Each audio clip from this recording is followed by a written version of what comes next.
I think not only will we inspire the next generation of coaches, we will open the door for them. That's the most important thing.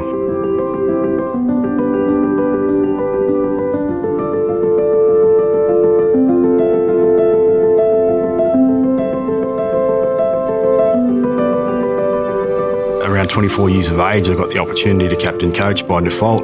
That was something that had always interested me, coaching, but after the first season, the challenge to be a coach for me mentally was completely different. I'm fortunate enough to have grown up around rugby league, and my father was before his time. I remember as a 10, 11, 12-year-old, he used to run a coaching clinic in the University of Newcastle for 100 Aboriginal kids, where he'd bring them in from across New South Wales, and they'd have elite players there that would come and spend the week with those kids and develop their game. To spend my time around all that has really shaped me as a person, but also really shaped my coaching career. I listened to stories of Dad and when he was growing up about the job that his mother and my grandmother, did to keep him away from the welfare of being taken away. I'm one generation from possibly my father being a statistic in the stolen generation. I still remember as a kid, we'd go places on holidays and my mum wasn't Aboriginal, so she'd have to go into the motel and pay for the room for fear of rejection and different things like that. Then I think about the people that were running the game at that point in time. Their learned behaviours would have been stereotyped about what Aboriginal people were like. Good athletes, probably no good off the park.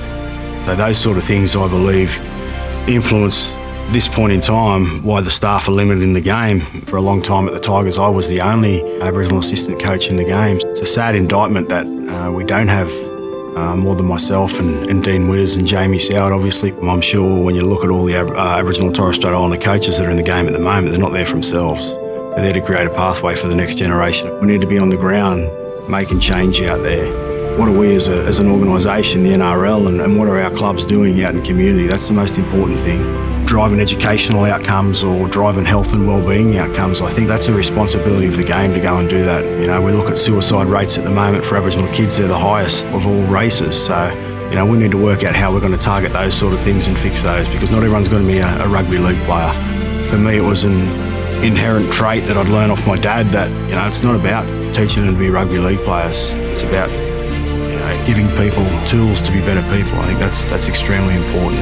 Rugby league can be the conduit to solve a lot of issues, or at least bring to the surface and highlight a lot of issues within the Aboriginal community in particular, and how we can address the social disadvantage. So it's taken many different forms for me, rugby league, but each one of them has always been a positive, and it's a great game.